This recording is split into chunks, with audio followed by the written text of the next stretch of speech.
आज हम खड़े हैं कानपुर साउथ के मार्बल मार्केट में, जहां पर बहुत सारे कारोबारी इकट्ठे हैं। यहां पर मार्बल मार्केट है, बहुत सारे मार्बल के कारोबारी यहां पर उपस्थित हैं। बहुत सारे यहां पर जो कारोबार करने वाले लोग हैं उनके नुमाइंदे यहां पर हैं। और वास्तव में कानपुर किसी समय में देश का मैनचेस्टर कहा जाता था, यानी कि यहाँ से कारोबार पूरे देश में होता था। कारोबारी इस सरकार की रीढ़ की हड्डी यानी बैकबोन कहे जाते हैं। मैं बात करूंगा कारोबारियों से, क्या चाहते हैं वो आने वाली चुनाव में और कैसा नुमाइंदा चाहते हैं। बात करेंगे। क्या नाम है आपका? कमल उत्तम नाम है मेरा। कमल जी, कैसी सरकार चाहते हैं, कैसा सांसद हो, कैसा आप आदमी चुनना चाहते हैं जिससे कारोबार को फायदा हो? हमारे क्या यहाँ के व्यापारी समाज की एक ये मांग रही है और हम लोग चाहते हैं कि ऐसा हमारे यहाँ सांसद दिया जाए जो हमारे स्थानीय हो, कोई यहीं से बाहर से थोपा मत जाए, जो हमारी समस्याओं को रूबरू होते हों, यहाँ समस्या जानते हो। क्योंकि कानपुर भी हमारा उत्तर प्रदेश का तीसरा सबसे स्तंभ है, व्यापारी उद्योग नगरी है। जाकर के यहाँ की समस्या जानता हो, समझता हो, वही हम लोग का हल कर सकेगा, ऐसा हमारा सांसद हो। व्यापारियों की समस्याओं को समझे, जाने, दावे करे, वादे करे और उन वादों को पूरा करे। स्थानीय सांसद हो, स्थानीय व्यक्ति हो जो यहाँ की लोकल लोगों की समस्याओं को समझ सके, ऐसा सांसद चाहते हैं हमारे यहाँ के कारोबारी। हम बात करेंगे। क्या नाम है आपका? मेरा नाम अशोक शुक्ला है। अशोक जी, कैसी सरकार चाहते हैं? हमारी सरकार से अपेक्षा ये है कि जो हम लोगों के द्वारा दिया हुआ राजस्व होता है उस राजस्व का दुरुपयोग न हो। हम प्रैक्टिकल में ये देखते हैं कि राजस्व का दुरुपयोग बहुत होता है। जैसे उसका हम तुरंत का उदाहरण बताएं, अभी हमारे यहाँ मार्केट में सोलर लाइटें लगी हैं 15 दिन पहले।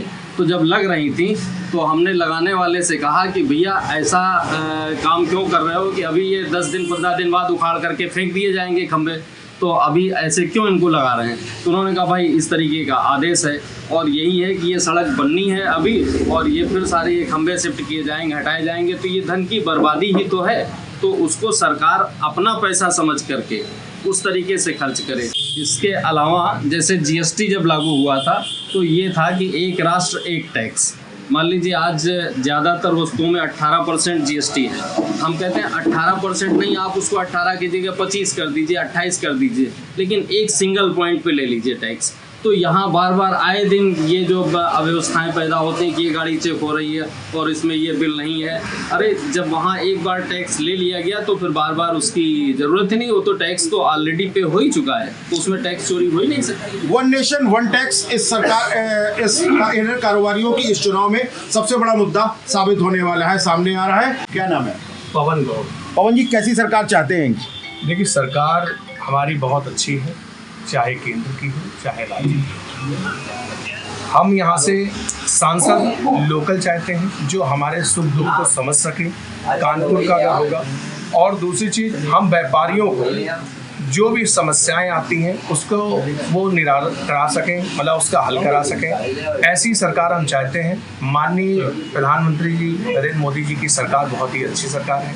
इसको तीसरी दफ़े हम लोग फिर चाहते हैं और उन्हीं को चुन करके लाएंगे, प्रत्याशी कोई भी हो। क्या नाम है आपका? प्रखर शुक्ला। ऑनलाइन वोटिंग को कितना महत्व देते हैं आप? ऑनलाइन वोटिंग बहुत महत्वपूर्ण है। कैसे, क्या करना चाहिए सरकार को? क्या ऑनलाइन वोटिंग करनी चाहिए? हाँ, क्यों नहीं करनी चाहिए। क्या लाभ होगा इससे? इससे लाभ होगा, आदमी अपनी राय को बिना किसी को बताए ऑनलाइन बता सकता है। ऑनलाइन वोटिंग यानी कि घर बैठे वोट किया जा सके। कैसे, क्या किन लोगों को इसमें सुविधाएं मिलेंगी? अरे बुजुर्ग लोगों को ज़्यादा सीनियर सिटीजन को सुविधाएं मिलेंगी और वो अपना ऑनलाइन वोट करें, जिससे समस्याओं का समाधान हो। क्या नाम है आपका? अनुराग जी, कैसी समस्याएं, कैसी सरकार चाहते हैं? सरकार वैसे ही है, वही हो जो व्यापारियों को समर्थन दे, व्यापारी को जो समस्या है उनको दूर करने की कोशिश करे। अब यहाँ पर तो सुनवाई कुछ होती नहीं है। GST में भी यही है। GST में जैसा कि अभी भाई साहब ने कहा कि वन नेशन वन टैक्स, तो जब हम टैक्स दे ही रहे हैं और एक ही बार टैक्स है तो एक सोर्स पे ले ली जाए, हमारे सारे पेपर वर्क खत्म हो जाए। अब वहाँ पे टैक्स देने के बाद फिर यहाँ पर जब टैक्स के लिए कभी गाड़ियाँ चेक हो रही हैं, कभी कोई अधिकारी खड़ा है, तो जब हम एक बार टैक्स दे रहे हैं हम झंझट से मुक्त हो जाए। तो यही हम चाहते हैं कि जितनी जो कॉम्प्लेक्सिटी है वो खत्म हो जाए। एक बार फिर से वही समस्या सामने आई, वन नेशन वन टैक्स, यानी कि अगर जो जगह जगह लगातार अलग अलग मदों में जो टैक्स लगता है वो सारा टैक्स एक साथ किया जाए और जिस तरह पूरे नेशन में एक तरह का टैक्स लिया जाए। हम बात करेंगे। क्या नाम है आपका? विनोद जी, कैसी सरकार चाहते हैं? सरकार तो ठीक है भैया, लेकिन जो यहाँ की समस्याएं हैं, व्यापारियों की समस्याएं जो भी है, उनको तो सरकार को सुनना चाहिए। टैक्स की जैसे अभी भैया ने कहा, बड़े भाई ने कहा, सब वो सब सही होना चाहिए। मार्बल मार्केट में कारोबारियों से बात करने पर जो मुद्दे सामने आए, वन नेशन वन टैक्स, खराब सड़कें और जो उनका पैसा है जो सरकार को वो अपना टैक्स दे रहे हैं, जिसका उपयोग किया जा रहा है उसका सदुपयोग किया जाए, ना कि उसका दुरुपयोग किया जाए। दैनिक जागरण INX से सुधीर मिश्रा, प्रांजल साहू के साथ।